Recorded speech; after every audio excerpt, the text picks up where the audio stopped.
తెలంగాణలో సైలెంట్ పావులు కదుపుతుంది కమలం పార్టీ. రోజు రోజుకు అధికార పార్టీపై దూకుడు పెంచింది. ఆపరేషన్ ఆకర్ష దిశగా అడుగులు వేస్తుంది. గులాబీ లీడర్లపై కాషాయం గురిపెట్టిందా? వచ్చే ఎన్నికల్లో కారు బరిలో లేకుండా చేసే ఎత్తుగడ జరుగుతుందా? ఈటెల రాజేందర్ సారథ్యం వహిస్తున్నారా? బండి లైన్ క్లియర్ చేశారా? రామచంద్రరావు రూట్ మ్యాప్ సిద్ధం చేశారా? తెలంగాణ రాజకీయాలలో ఎవరి టార్గెట్ వారిదే. అందరి టార్గెట్ సీఎం సీటుపైనే. ఇంతకీ తెలంగాణ పాలిటిక్స్ లో ఏం జరుగుతుంది అనేది ఇవాల్టి పాయింట్ ఆఫ్ వ్యూలో చూద్దాం.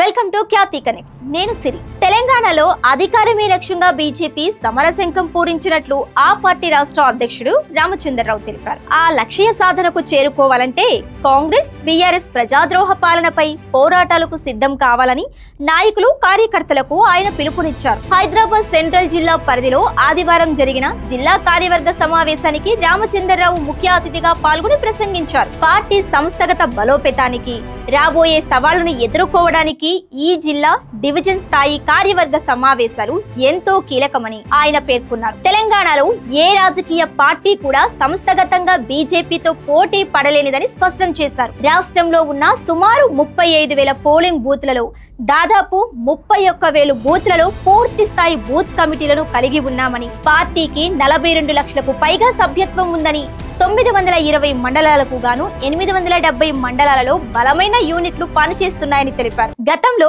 పార్టీకి కొంత వెనుకబాటు ఉన్న కొత్తగూడెం, భద్రాద్రి కొత్తగూడెం వంటి ప్రాంతాలతో పాటు పాత బస్తీ ఏరియాల్లో కూడా మైనారిటీలు పెద్ద సంఖ్యలో బీజేపీలోకి రావడానికి సిద్ధంగా ఉన్నారని వివరించారు. ఈ బలమైన సంస్థాగత స్వరూపాన్ని రాబోయే రోజుల్లో రాజకీయ విజయంగా మార్చుకోవాల్సిన అవసరం ఉందన్నారు. మనకు ఈ డిస్ట్రిక్ట్ ఎగ్జిక్యూటివ్, మన తర్వాత డివిజన్ ఎగ్జిక్యూటివ్స్ ఇవన్నీ కూడా సంస్థాగతంగా మనం బలపడడానికి ఒక కార్యక్రమం. సంస్థాగతంగా భారతీయ జనతా పార్టీని ఈరోజు తెలంగాణలో ఎవరు కూడా దాంతో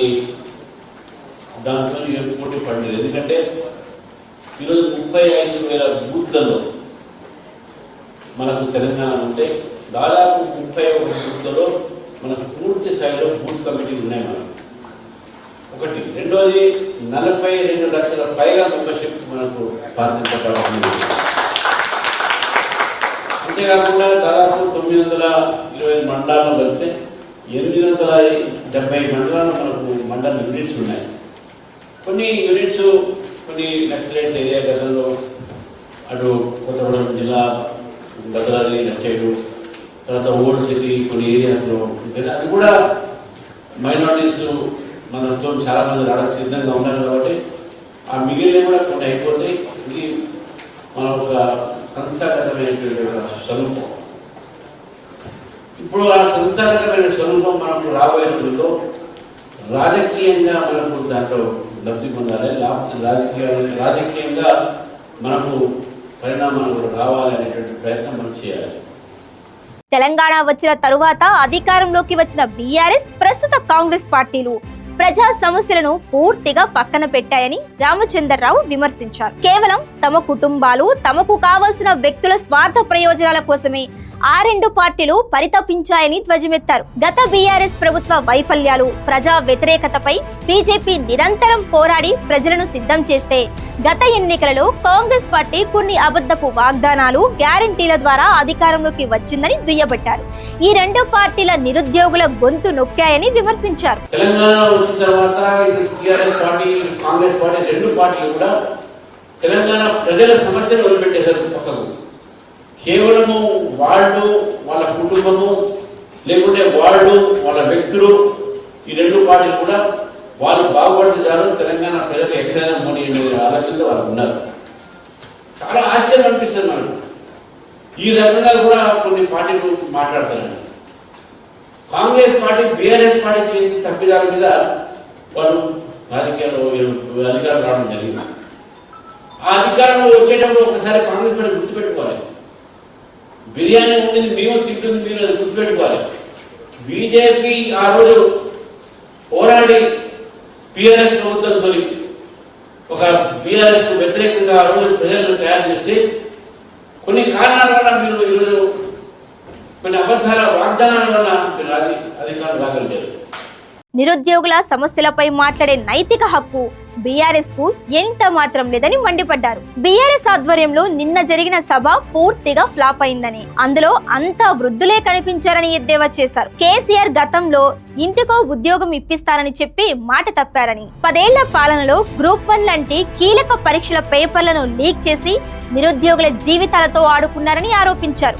విశ్వవిద్యాలయాలలో ప్రొఫెసర్లు, లెక్చరర్లు ప్రభుత్వ విభాగాలలో ఖాళీలను భర్తీ చేయకుండా నిరుద్యోగులను మోసం చేశారన్నారు. ఇక ప్రస్తుత కాంగ్రెస్ ప్రభుత్వం కూడా అంతకంటే దారుణంగా వ్యవహరిస్తుందని, కేవలం తమ మంత్రులు, ఎమ్మెల్యేల కుటుంబాలకు, అనుచరులకు పదవులు, ఉద్యోగాలు ఇచ్చుకున్నారే తప్ప రాష్ట్ర యువతకు ఉద్యోగాలు ఇవ్వటం లేదని దుయ్యబట్టారు. అయితే మరోవైపు ఈటెల రాజేందర్, బండి సంజయ్ల మధ్య సఖ్యత కుదిరిందని, తెలంగాణ అధికారం సాధించడమే లక్ష్యంగా అడుగులు వెయ్యబోతున్నారనే ప్రచారం అయితే జరుగుతుంది. తెలంగాణ వ్యాప్తంగా త్వరలోనే కమలదళం ఐక్యంగా యాత్ర చేపట్టబోతుందని టాక్. ఇప్పటికే అంతర్గతంగా నియోజకవర్గాలలో పలు పార్టీ నేతలతో మంతనాలు పూర్తయ్యాయని, గ్రేటర్ నోటిఫికేషన్ కు ముందు భారీ చేరికలు ఉంటాయని చెప్పుకొస్తున్నారు. మొత్తంగా చూస్తే బండి సంజయ్, ఈటెల రాజేందర్ టార్గెట్ మాత్రం బీఆర్ఎస్ అనే విషయం మాత్రం స్పష్టమవుతుంది. చివరిగా గత బీఆర్ఎస్ ప్రభుత్వం అలాగే ఈ ప్రభుత్వం కూడా కానిస్టేబుల్ పోస్టులు మినహా మరే ఇతర పెద్ద నోటిఫికేషన్లు ఇవ్వడం లేదని విమర్శించారు. ఇకపోతే కాంగ్రెస్ గ్రేటర్ హైదరాబాద్ ను విభజించి మజ్లిస్ కు కాంగ్రెస్ గిఫ్ట్ ఇచ్చిందని రామచంద్రరావు ఆరోపించారు. హైదరాబాద్ ప్రగతికి విఘాతంగా మారిందన్నారు. ప్రజలు బీజేపీపై ఎన్నో ఆశలు పెట్టుకున్నారని, అధికారం ఇవ్వటానికి సిద్ధంగా ఉన్నారని, కాబట్టి కార్యకర్తలు, నాయకులు మరింత ప్రజాక్షేత్రంలోకి వెళ్లాలని రామచంద్రరావు పిలుపునిచ్చారు. డివిజన్ల వారీగా స్థానిక ప్రజా సమస్యలపై, రోడ్ల దుస్థితిపై అధికార యంత్రాంగం, ప్రభుత్వ వైఫల్యాలపై రోడ్ల మీదకు వచ్చి ఉధృత పోరాటాలు చేయాలని జిల్లా అధ్యక్షుడిని, శ్రేణులను సూచించారు. ఈ కార్యవర్గంలో ప్రజా సమస్యలపై పోరాడేందుకు పలు కీలక తీర్మానాలను ఆమోదించారు.